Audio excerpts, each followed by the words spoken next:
What's the most inappropriate thing you've witnessed at a funeral? My father's funeral. After the service and the reception after, my mother, brother, and sister headed back to our family home. A bunch of my father's siblings and their family were also staying at the house with us. We got home a few minutes before everyone else. I was sitting at a table in the living room when I could see their cars come down the driveway. They all got out and were hugging and seemingly congratulating each other. The reception after the service was beautifully put together and was actually a fun time. A fitting send-off for my father. So I assumed they were still just having fun from that. Until they came inside. They all came in together very quickly and quietly. They came up to me and my older brother sitting at the table and kind of crowded around like a bunch of kids about to see if they could have a cookie before dinner. My Aunt Barbara smugly stood at the front and asked, "So when are we going to be doing the reading of the will to see what was left to us all?" My brother and I just looked at each other for a few moments before we turned to them to say, "Are you kidding? Reading of the will? Like a soap opera? There is no reading of the will. Everything that belonged to my father now just belongs to my mother." The look of defeat, but not shame, was disgustingly transparent. They were supposed to stay another few nights. They packed up and left that afternoon.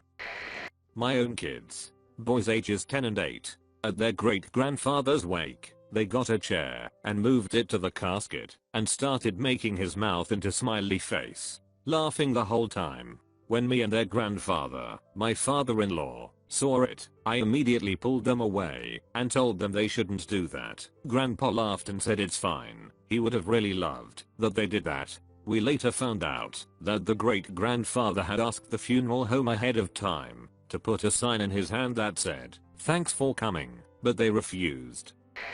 The funeral home putting a random guy in my grandfather's casket, suit, glasses, and wedding band, while then admitting that they had misplaced my grandfather was fairly inappropriate for a funeral.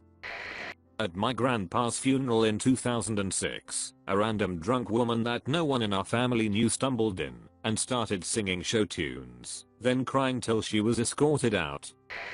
An estranged uncle driving past my grandmother's funeral playing Another One Bites the Dust. Edit, to everyone apologizing for laughing, or whatever, please don't. It's no longer a sore point for me or my family. That uncle was suffering from a mental breakdown due to drug abuse and a high-pressure job, and that combination eventually took its toll. It makes it easier to deal with than if he was just being a spiteful prick, as we thought at the time. My step-grandmother died a few months before the Borat movie came out, so everyone was in full-blown Borat mode. Someone's phone went off, and their ringtone was "Throw the Jew down the well." Edit, she, as well as most of the people attending the funeral, were all Jewish. Only somewhat inappropriate, but certainly the funniest thing. It was a funeral for an uncle I was very distantly related to, and this is happening in Greece, in the summer. The church is very full and incredibly hot. You can smell the sweat, there's incense, the air isn't circulating, and the priest is just going on and on. I don't think I can describe how grim the situation was. Not totally unexpectedly therefore, just as the priest is getting to something particularly emotional, a man, an old colleague standing near the back, faints. He's completely out. Now, this guy was very tall and rather broad, so not only was it a miracle that he didn't take out the two tiny old ladies right in front of him, he was also really difficult to carry outside to get some air. Somebody has the brilliant idea that the palperers, those people who carry the casket, should carry him, since they've practiced it, and are reasonably strong. So everybody squeezes a bit tighter, nobody wants to leave the church. Things just got interesting. To let them through, they picked him up, 3 on one side and 3 on the other, that is more or less as they would the casket, and start carrying him towards the door. Suddenly, this guy wakes up, turns his head several times, grasps what's going on, and who's carrying him faster than anybody can respond, and immediately starts yelling, "I'm alive! I'm alive! I'm alive!" At which point, one of the palperers laughs so hard that he drops what was thankfully a leg, and the others struggle to put him down in what is now a church absolutely exploding with laughter.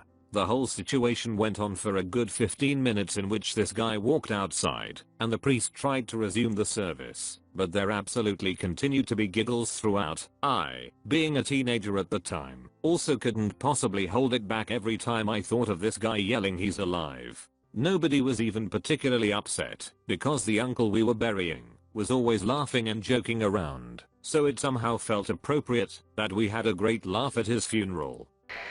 At my cousin's funeral, one of my relatives literally tried jumping in the casket with him. Really traumatizing experience, I might add. At my grandma's funeral, there was a woman that had a really bad relationship with my grandma, but one of my aunts invited her to the funeral. She started receiving people as if she was a family member and tried to put herself at the center of everything. At a family friend's funeral, a man I allegedly met when I was 3 came up behind me, pulled my head back by placing his hand on my neck, and told me that I might not remember him now, but I will someday. That creepy old. At an open casket wake, a friend of the deceased attempted to give her a drink of single malt whiskey. She ended up being forcibly removed as she wouldn't stop and spilled a lot of the alcohol in the casket. It was as horrible and inappropriate as it was heartbreaking for everyone. A relative of my husband died. There was a gathering at her house after the funeral, hosted by her husband. It was mostly family of my husband, but there were a few friends. There was catered food and drink, and people were just general socializing and telling nice stories about the deceased. About 2 hours in, a man and woman in their mid-20s show up. They are acquaintances of the widower. They walk around the house a bit, grab a drink and then disappear. I was asked to get some more drinks from the garage, which was off the kitchen. I opened the door and stepped into the garage. There was the young couple, leaning against a car and engaging in some pretty vigorous sexual relations. Another family member who was standing in the kitchen saw what I saw. I backed out of the garage because I was fairly embarrassed. I mean, who does that at a funeral? I guess the other relative told the widower, because the next thing I know there is shouting from the garage and the widower is telling these 2 people in no uncertain terms that they needed to leave. Apparently, not only were they having sex in the garage, but they were doing lines of coke off the hood of the car. Only a few people who were at the gathering found out what happened. Thank goodness. I was at my then boyfriend's friend's funeral. Her aunt sat with me at the back and told me that she spontaneously lubricates at funerals. Scooched away real quick. Not super inappropriate, but my grandfather was always a trickster. He had a great sense of humor. He had this little song he would sing to me, my siblings, and my little cousins, where he would just repeat the words, poo poo pedo, over and over. At his funeral, my aunt was telling stories about him, and in the middle of her telling a story, my 6-year-old cousin screamed, poo poo pedo, in front of 50 people. Needless to say, it lightened the mood a little bit, and made everyone a little happier remembering him in a good way. Not a funeral, but my grandmother was on her deathbed. She was going in and out of consciousness. My whole father and his whole sister start arguing over who will get her wedding ring. Not for sentimental value, but because they wanted to sell it. Anyway, to make a long story short, they took the ring off, and their mother came out of consciousness, and the first thing she said was, "Where is my ring, king scumbags?" The mother of the deceased putting on a terribly acted and meth-fueled show about how much she loved and missed her daughter. Shortly thereafter, she was convicted of the daughter's murder. We had a snowball fight outside the parlor of my Pop-Pop's funeral. Pop-Pop would have approved. The non-family mourners seemed horrified. My brother-in-law's girlfriend locked herself in a car, cried and screamed, threatening to kill herself. At my father-in-law's funeral, she was fine 5 minutes later and explained to my in-law she did it because she's not used to not having all the attention. She thought her being pregnant would make people forget that the father died. My best friend died last year from a random heart failure at 25. The pastor at the funeral went on for about 10 minutes about how we had all killed him because we were sinners and that we should join his church to make amends. He didn't know any of us. It was very uncomfortable. The priest repeatedly referred to my grandmother by the wrong name. After the 4th or 5th time, my aunt got up and quietly told him the correct name. My grandmother had attended church weekly for decades. There was no reason for the priest to not know his parishioner. Needless to say, we did not pay his fee.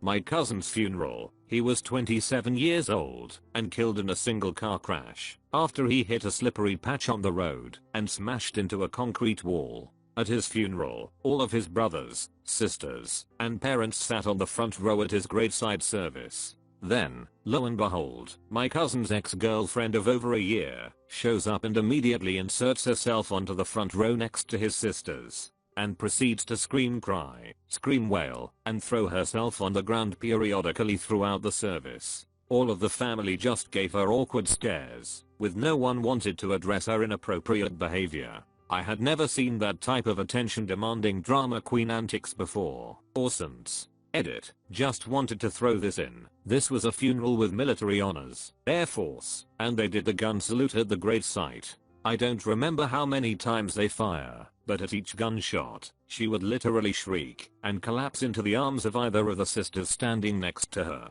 I do recall at the very end, the youngest sister was sick of that and just let her fall on the ground. And it was raining heavily and rather muddy. My sister's elderly Phil found out he had cancer and shot himself in the head. He wasn't one bit religious, but her husband, his son, had joined the Mormon church and decided on his own that the funeral services should be held there. The Mormon minister, who had never met the deceased, proceeded to hold everyone but me and my spouse captive for well over an hour while he described in minute detail why we should all join his church and become Mormons. We got up and walked out on the sales pitch after 20 minutes. King hole. My ex came back from her grandfather's funeral. I had to work with family reunion pictures of herself, her siblings, and her parents posing next to the open casket. When I casually commented that I thought it was a little off, she explained that they did so because grandma otherwise wouldn't believe he died. Picture, if you will, two elderly women in a funeral squaring up as people are still crying from the ceremony. At the lunch after my grandpa's funeral, his daughter from a previous marriage, Dee, who no one had seen in years, showed up. Dee had been writing bad checks all the way to the state prison and had definitely had some unresolved beef with my family when she got out. The last time my mom saw her was when was 11, and Dee left her infant daughter for my mom to babysit and never came back. Fast forward to the funeral. Dee is acting like it's a family reunion, but no one is having it, since she's basically screwed everyone in the room in one way or another. My grandpa's last girlfriend, a legally blind woman, tried to physically fight her until others stepped in. Was at the funeral of a priest once. He was so well liked in the church. Not only were there dozens of other priests, but something like 2 or 3 bishops. More than half of the people had to stand outside of the church and listen via loudspeaker. Kind of hard when the neighbor of the cemetery plays anti-church and anti-God songs loud enough to hear nothing else. I'm absolutely not religious and usually listen to exactly the same music as well, but holy cow, that was inappropriate. Especially because the guy got up at around 8 AM on a Sunday just so he could with people. At my great-grandmother's funeral, her son showed up to the funeral wearing khakis and his bright orange Tennessee Vols shirt. Then he started yelling at my mom when she asked him who the pallbearers were going to be, mainly throwing a fit about who was in the will. Mind you, we hadn't even left the funeral home yet and were literally needing to know who they would be at that very moment. Needless to say, we don't talk to that side of the family anymore.